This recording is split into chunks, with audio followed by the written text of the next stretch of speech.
اعوذ باللہ من الشیطان الرجیم، بسم اللہ الرحمن الرحیم۔ تو بچوں، آپ نے باب نمبر 17 یعنی آج آپ نے اس کا کاپی ورک کرنا ہے، آپ نے اس کو کاپی پر حل کرنا ہے۔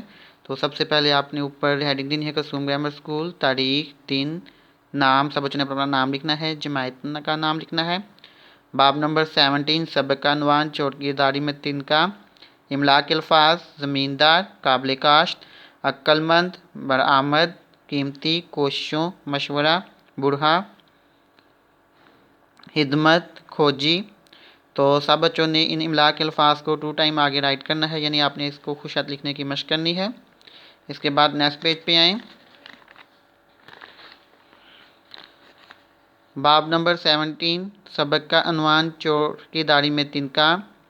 سوال درج ذیل خوش خط الفاظ کے معنی لکھیے۔ جواب: الفاظ معنی: الفاظ: زمیندار، معنی قابل کاشت زمین کا مالک، کھوجی کھوج لگانے والا، بے تحاشا بہت زیادہ، ہجوم بھیڑ یا گروہ، دانا عقل مند، برآمد کرنا ڈھونڈ نکالنا، خون خشک ہونا بہت زیادہ پریشان ہونا، مثال۔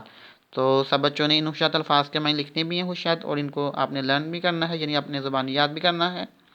اس کے بعد نیکسٹ پیج پہ باب نمبر 17 پھر آپ نے اسی طرح عنوان لکھنا ہے، باب نمبر لکھنا ہے، سبق کا عنوان لکھنا ہے۔ اس کے بعد نیکسٹ کویشچن لکھنا ہے۔ سوال مندرجہ ذیل سوالات کے جوابات لکھیے۔ سوال نمبر 1: زمیندار نے کس کے لیے قیمتی سامان اور کپڑے خریدے؟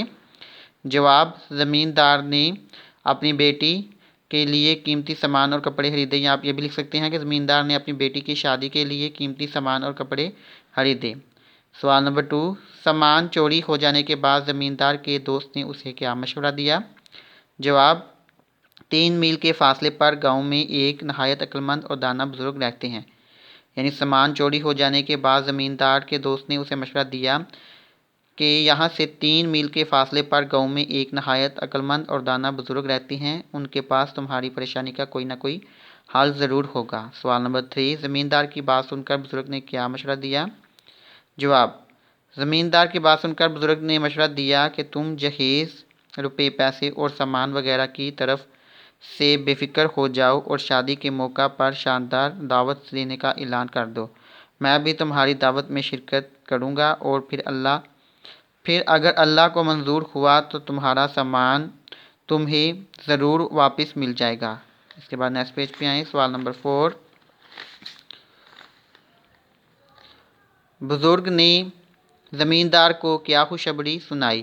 جواب: بزرگ نے زمیندار کو خوشخبری سنائی کہ چوروں کا پتہ چل گیا ہے اور وہ اس وقت اس دعوت میں موجود بھی ہیں۔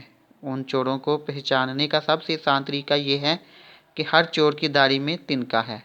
سوال نمبر 5: چور اپنی داڑھیوں کو کیوں ٹٹولنے لگے؟ جواب: انہیں لگا کہ کہیں سچ مچ ان کی داڑھیوں میں تنکا یعنی تنکے تو نہیں اٹکے ہوئے ہیں۔ تو آپ نے تنکا یعنی کو کاٹ دیں تو لکھیں انہیں لگا کہ کہیں سچ مچ ان کی داڑھیوں میں تنکے تو نہیں اٹکے ہوئے ہیں۔ تو اس طرح سب بچوں نے اپنا کاپی ورک مکمل یعنی خوش خط لکھنا بھی ہے، اور اس کو زبانی یاد کر کے زبانی لکھنے کی مشق بھی کرنی ہے۔ شکریہ، جزاک اللہ۔